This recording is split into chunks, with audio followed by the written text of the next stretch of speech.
ఘన వారసత్వ చరిత్రకు సాక్ష్యంగా నిలిచే బొబ్బిలి అసెంబ్లీ నియోజకవర్గంలో ఎన్నికల వాతావరణం వేడెక్కుతోంది.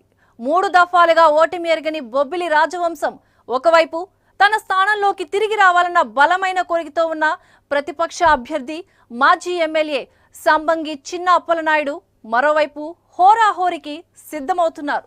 నవరత్నాలే తనను ఎమ్మెల్యేగా గెలిపిస్తాయని ఆయన ధీమా వ్యక్తం చేస్తున్నారు. చంద్రన్న సంక్షేమ పథకాలు, నియోజకవర్గ అభివృద్ధి బొబ్బిలి కోటపై మరలా టీడీపీ జెండాను రెపరెపలాడిస్తుందని తెలుగుదేశం నాయకులు ఘంటాపదంగా చెబుతున్నారు. ఇంతకీ బొబ్బిలి ప్రజలు ఏమనుకుంటున్నారు? ఎవరికి పట్టం కట్టాలనుకుంటున్నారు? విజయనగరం జిల్లా కేంద్రం నుంచి సుమారు 60 కిలోమీటర్ల దూరంలో ఉన్న బొబ్బిలి పారిశ్రామిక వాడగా, ఎడ్యుకేషనల్ హబ్ గా అభివృద్ధి చెందుతున్న పట్టణం. విజయనగరం పార్లమెంటు నియోజకవర్గ పరిధిలో ఉన్న బొబ్బిలి అసెంబ్లీ నియోజకవర్గంలో ఇప్పటి వరకు 13 సార్లు ఎన్నికలు జరగ్గా కాంగ్రెస్ పార్టీ 7 సార్లు, తెలుగుదేశం పార్టీ 2 సార్లు, స్వతంత్ర అభ్యర్థులు 2 సార్లు గెలుపొందారు. ఒకసారి జనతా పార్టీ నెగ్గింది. బొబ్బిలి నియోజకవర్గంలో మొదటి నుంచి కాంగ్రెస్ పార్టీ బలంగా ఉంది. తెలుగుదేశం కేవలం 2 సార్లు మాత్రమే విజయం దక్కించుకుంది.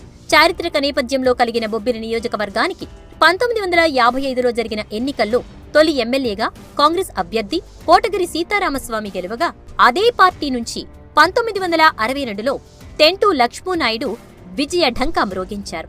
1967 ఎన్నికల్లో బొబ్బిలి రాజవంశీయులు రావు రామకృష్ణ రంగారావు స్వతంత్ర అభ్యర్థిగా గెలిచారు. 1972లో కాంగ్రెస్ అభ్యర్థి సిహెచ్ వెంకటకృష్ణారావు ఎన్నికవగా, 1978లో జనతా పార్టీ నుంచి పోటీ చేసిన కొల్లి వెంకట కూర్మినాయుడు ఎన్నికయ్యారు.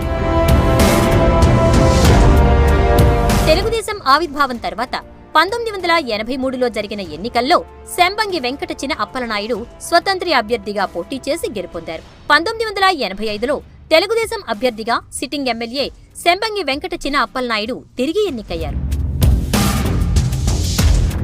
17 సంవత్సరాల సుదీర్ఘ విరామం తరువాత 1989లో కాంగ్రెస్ అభ్యర్థి పెద్దింటి జగన్మోహన్ రావు గెలుపొందారు. 1994లో జరిగిన ఎన్నికల్లో తెలుగుదేశం పార్టీ నుంచి పోటీ చేసిన సంబంగి వెంకట చిన అప్పలనాయుడు మూడోసారి బొబ్బిలి ఎమ్మెల్యేగా ఎన్నికై ప్రభుత్వ విప్ గా పనిచేశారు.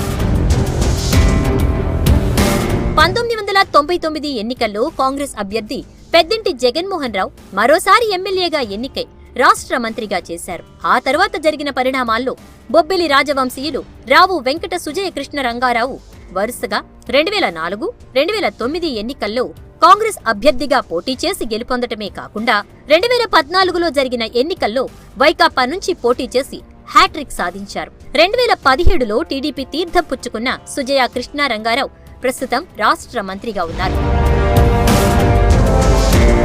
బొబ్బిలి నియోజకవర్గ పరిధిలో తెలుగుదేశం పాలనపై మంచి అభిప్రాయమే ఉంది. పసుపు కుంకుమ, రెట్టింపైన సామాజిక పెన్షన్లతో అంతా టీడీపీపై సానుకూల అభిప్రాయం వ్యక్తం చేస్తున్నారు. 5 ఎకరాల పొలం కాదు, 10 ఎకరాల పొలం కాదు, లక్ష ఇచ్చినా మాకు అక్కర్లేదు. రావాల్సింది ఒక్కటే ఓటు, చంద్రబాబు నాయుడుదే. చంద్రబాబు నాయుడుదే ఓటు, చంద్రబాబు నాయుడుకే. ఆయన అన్ని చేసినవన్నీ మంచి పనులే చేస్తాండ్రు. మాకు ఇల్లు లేదు, 15 సంవత్సరాలు అయ్యింది, మేము ఇక్కడికి వచ్చాము, ఇల్లు వచ్చింది, అంతా బాగానే ఉంది. పెన్షన్లు, కార్డులు అన్ని బాగానే చేస్తాండ్రు. మరి ఆయనకే వేస్తాం. మరి ఇంకేవో వస్తాయంటే ఎప్పుడో ఆశ పెట్టిన కంటే ఇప్పుడు చూపినవే చూపించాలి కదా. ఏవేను మనం వైసీపీ అంటే ఇప్పుడు వచ్చి చేస్తామనేది వేరు, చేసి చూపిస్తున్నాడు. 1000 రూపాయలు అనేది 2000 చేస్తున్నాడు జగన్ అన్నాడు, కానీ 2000 చేసాడు ఈయన. తర్వాత 3000 చేస్తున్నాడు. ఏమో చంద్రబాబు మళ్ళా వచ్చాక 3000 చేస్తాడేమో, అది కరెక్ట్ అని మేము ఆశిస్తున్నాం. 1000 రూపాయలు ఇచ్చారు, ఇప్పుడు అంది 3000 ఇచ్చారు. ఈ నెల సౌకర్యాన్ని బాగా చేస్తున్నాడు. పెన్షన్ మటుకు అందుతున్నాడు, కోట బియ్యం అందుతున్నాడు, సౌకర్యం బాగా చేస్తున్నారు. మాకు చంద్రబాబు గారు కలుగుతున్నాడు, వైఎస్ ఇచ్చారు. అతను వచ్చిన కాంచి మాకు 1000 రూపాయలు చేశాడు. చేసి మళ్ళీ ఇప్పుడు మళ్ళీ వాతావరణంగా మళ్ళీ 2000 పెంచుతున్నాడు. 2-3 మొత్తం ఈ నెల మొత్తం 3000 ఇచ్చాడు. మొత్తం మాకు అంత ధర్మదాత అతను. మేము జలమైపోయినా సరే అతను మరం గెలిపిస్తాం. మా ఒక్కరి వాళ్ళు అయిపోతాడు. ప్రజలందరూ ఆరోగ్యం పెడితే గెలుస్తాడు. స్థానిక ఎమ్మెల్యే రోడ్ల దగ్గర నుంచి మున్సిపాలిటీ పనుల వరకు అన్ని పనుల్ని ఎలాంటి ఇబ్బందులు లేకుండా చేస్తున్నారని ఓటర్లు సంతృప్తి వ్యక్తం చేస్తున్నారు. ముఖ్యంగా సాగునీరు అవనివ్వండి, అదేవిధంగా రోడ్ల సమస్య అవనివ్వండి, ఇంకొకటి బొబ్బిలి పట్టణానికి సువర్ణముఖి నది నుంచి తాగునీరు అవనివ్వండి, హౌసింగ్ అవనివ్వండి, పెన్షన్స్ అవనివ్వండి, ఈ పసుపు కుంకుమ అవనివ్వండి, అనేకమైనటువంటి ఇండోర్ స్టేడియం అవనివ్వండి, ఇవన్నీ కూడా కార్యరూపం దాల్చుకున్నాయి. ప్రప్రథమంగా మేము చేయలేకపోయింది. బొబ్బిల్లో రోడ్ వైడనింగ్ ఏదైతే ఉందో అది అనాలోచితంగా అవ్వాలా.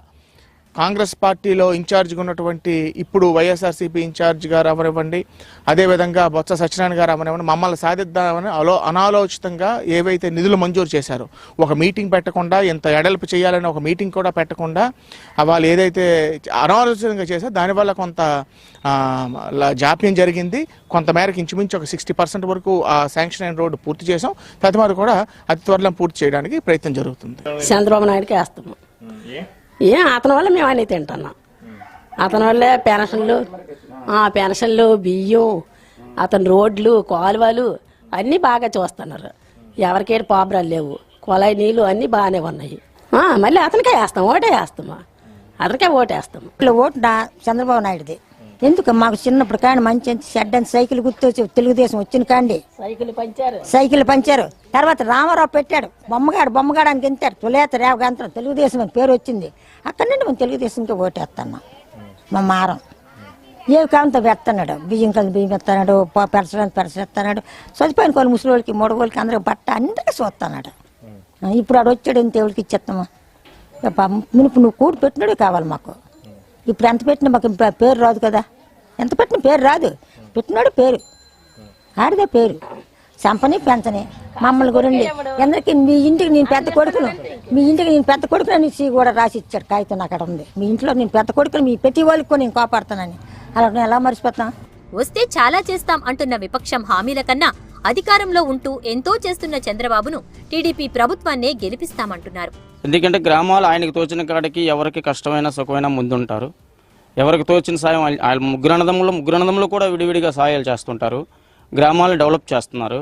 తర్వాత వాళ్ళ చుట్టుపక్కల ఉన్నటువంటి వాళ్ళకి ఎవరు షాపులకైనా దేనికైనా వాళ్ళు ఇంతవరకు అందరికీ ఉపయోగపడ్డారు తప్ప వాళ్ళ వల్ల ఎవరికి హాని లేదు. ఆయనకి అవకాశం వస్తే మళ్ళీ ఆయనకే పట్టం కట్టే అవకాశాలు కూడా కనిపిస్తున్నాయి. వైసీపీ వాళ్ళ విమర్శలు కరెక్ట్ కాదు. ఈ రోజు చంద్రబాబు నాయుడు 2,000 రూపాయలు ఇస్తేనే ఎవడబ్బ సొమ్ము ఇస్తున్నాడు అని చెప్పేసి ప్రచారం చేస్తున్నారు వైసీపీ వాళ్ళు. రేపు నవరాత్రాలు ప్రకటించేటప్పుడు అవి ఇష్యూ చేయాలంటే అది ఎవడబ్బ సొమ్ము వస్తుంది అక్కడి నుంచి? ఆ రోజు అక్కడి నుంచి రాదు కదా. ఈ రోజు వీళ్ళని విమర్శించే ముందు వాళ్ళు చేస్తామనే దాన్ని కూడా వాళ్ళు చూసుకోవాలి. ప్రస్తుతం బొబ్బిలి రాజవంశం నుంచి అన్నదమ్ములైన సుజయ్ కృష్ణ రంగారావు, ఆయన సోదరుడు బేబీ నాయన ఇద్దరూ ఒకే పార్టీ టీడీపీలో కొనసాగుతున్నారు. ఇలాంటి కీలక తరుణంలో అధిష్టానం టికెట్ ఎవరికి ఇస్తుంది అన్న ఉత్కంఠ నెలకొని ఉంది. అయితే తమ కుటుంబంలో ఇలాంటి వివాదం లేదని, తాను కోరుకుంటే ఖచ్చితంగా అన్న త్యాగం చేసి తీరుతారంటూ బేబీ నాయన స్పష్టం చేస్తున్నారు. ఎవరు పోటీ చేసినా బొబ్బిలి కోటపై ఎగిరేది టీడీపీ జెండా అని అంటున్నారు. తెలుగుదేశం పార్టీ జెండా ఎగురుతుంది. నా అనేకమైనటువంటి పుకార్లు ఉంటాయి, నాకు మా బ్రదర్కి పడదని, నాకు ఇదని యూట్యూబ్లో ఇష్టమైనటువంటి వస్తున్నాయి. అవన్నీ మనం ఖండించవలసిన అవసరం లేదు కదా. బొబ్బిలి ప్రజలకు తెలుసు, మాకు తెలుసు, మా అనుచరులకు తెలుసు, వారు మనకు సాక్షి ఇచ్చారు. పట్టించుకోవాల్సిన అవసరం లేదు. తెలుగుదేశం పార్టీ జెండా ఎగురుతుంది, అందులో డౌట్ లేదు. ఇప్పుడు నాకు కావాలంటే నా అన్న వదులుకోవడం ఏంటండి పదవి? నాకు కావాలంటే గతంలో తెర్లాం నియోజకవర్గంలో టీడీపీకి కంచుకోటగా ఉన్న తెర్లాం, బాడంగి మండలాలు ప్రస్తుతం బొబ్బిలి నియోజకవర్గంలోకి రావటంతో టీడీపీ బలంగానే కనిపిస్తోంది.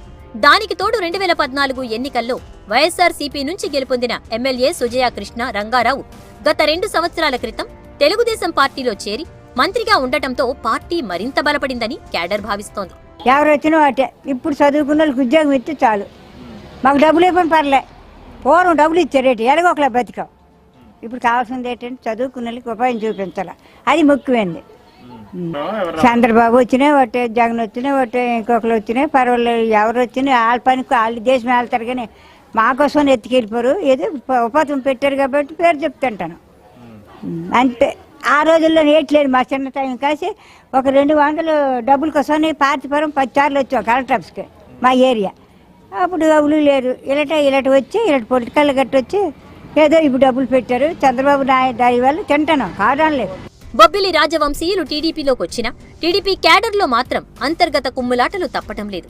నేతలు అంతా ఒకే వేదికపై కనిపించినా అంతర్గతంగా సొంత వర్గాల్ని వారు ప్రోత్సహిస్తున్నారని టాక్. 2014 ఎన్నికల్లో సుజయ కృష్ణ రంగారావుపై తెలుగుదేశం పార్టీ తరపున పోటీ చేసి ఓడిపోయిన మాజీ ఎమ్మెల్యే టెంటు లక్ష్మూనాయుడు వర్గం, బొబ్బిలి వంశీయుల వర్గం, ఇలా ఒక్కో నేతకు ఒక్కో వర్గంగా బొబ్బిలి టీడీపీ చీలికలు పేలికలుగా ఉందనే విమర్శలు వ్యక్తమవుతూ ఉన్నాయి. చంద్రబాబు నాయుడు ఉద్యోగాలు ఇస్తాడు, ఇప్పుడేట ఇవ్వలేదు, డబ్బులు ఇచ్చారు మొన్న 3,000. ఉద్యోగాలు ఎవరికి కావాలి? మనం పిల్లలు చదివేసి అన్నారు, అప్పులు చేసి చదివాము. ఇప్పుడు ఉద్యోగాలు లేవు ఎవరికున్నో, అప్పులు చేసి చదివాము. నేను చదివించాము నాయన, పత్తులు పడతానమ్మా. ఉద్యోగాలు ఇస్తే ఓట్లు వేస్తాము, మరి వచ్చి వేసేస్తాము.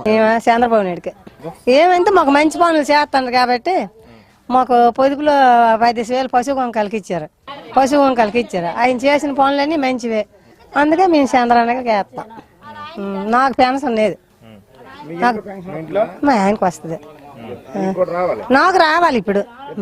మరి ఇద్దరు రాకపోతే ఎలా పోతామండి? మా కొడుకులు అన్నారండి, ఒక ఆడపిల్లనండి పెళ్లి చేసామండి, ఆ ఆడపిల్లకి 2 ఆడపిల్లలండి. నాకంటే చిన్నోళ్ళకి వస్తానండి, నాకు పెన్షన్ రాలేదు. నాకు పెన్షన్ ఏమని మళ్ళీ మేము కోరుతాను. 2019 ఎన్నికల్లో టీడీపీ అభ్యర్థిగా సుజయ కృష్ణ రంగారావు పోటీ చేసే అవకాశమున్నా గతంలో టీడీపీ నుంచి ఓటమి చెందిన తెంటు లక్ష్మూనాయుడు కూడా సీటు కోసం పోటీ పడే అవకాశాలు ఎక్కువగానే కనిపిస్తున్నాయి. దీనికి తోడు సుజయ కృష్ణ రంగారావుకి ఇంటి పోరు కూడా తప్పదనే సంకేతాలు వస్తున్నాయి. 2014 పార్లమెంటు ఎన్నికల్లో ఎంపీగా పోటీ చేసిన బేబీ నాయన ఇప్పుడు ఏ పదవికి పోటీ చేస్తారన్న సందేహం వ్యక్తమవుతోంది. తెలుగుదేశం పార్టీలో ఇప్పటికే ఎంపీగా ఉన్న పూసపాటి అశోక్ గజపతిరాజు తిరిగి 2019 ఎన్నికల్లో కూడా ఎంపీగా పోటీ చేస్తారన్న ప్రచారం ఉంది. బేబీ నాయన కూడా తెలుగుదేశం పార్టీలోనే ఉండటంతో ఈసారి ఆయన రాజకీయ భవిష్యత్తు ఏంటి అన్నది ప్రశ్నార్థకం. ప్రధాన ప్రతిపక్షం వైఎస్ఆర్సీపీ విషయానికి వస్తే 2014 ఎన్నికల్లో ఆ పార్టీ నుంచి పోటీ చేసి గెలిచిన రాజవంశీయులు రావు సుజయకృష్ణ రంగారావు టీడీపీలో చేరి మంత్రి పదవి దక్కించుకోవటంతో బొబ్బిలి మాజీ ఎమ్మెల్యే ఒకనాటి టీడీపీ సీనియర్ నేత శంబంగి వెంకట చిన అప్పలనాయుడిని వైఎస్సార్ కాంగ్రెస్ పార్టీ నియోజకవర్గ ఇన్ఛార్జిగా నియమించింది. వైకాపా సీనియర్ నాయకులు బొత్స సత్యనారాయణ పథకం ప్రకారం టీడీపీకి చెక్ పెట్టే వ్యూహాలు అమలు చేస్తున్నారని ప్రచారం ఉంది. శంబంగి వైపాకాలో చేరికతో పార్టీకి సామాజికంగా, రాజకీయంగా బలం చేకూరిందనే చెప్పాలి. పార్టీలో చురుకుగా వ్యవహరిస్తున్న శంబంగి శ్రమకు తోడు జగన్ పాదయాత్ర బొబ్బిలి నియోజకవర్గంలో ఆ పార్టీకి కొత్త ఉత్సాహాన్ని అందించినట్లయింది. మరంతే ఏం చేస్తారనే ఏంటి ఏమో మరి చేస్తారని ఆశ మీద చేస్తారు. డాక్టర్ నేను ఏటిస్తాండు, అన్ని తీసేస్తాండి ఇస్తాండ్రా అని అంటాండ్రు మీరు. మాకైతే ఏటెవరు ఏమో, అతను తేటేస్తాడు ఆశకు అదేటి. చంద్రాన్ని తేటి ఇచ్చాడు, ఉన్ని కిరసనానే పీకిశాడు, మా కూరకల్లా బతకవలసిన బతికే పీకిశాడు.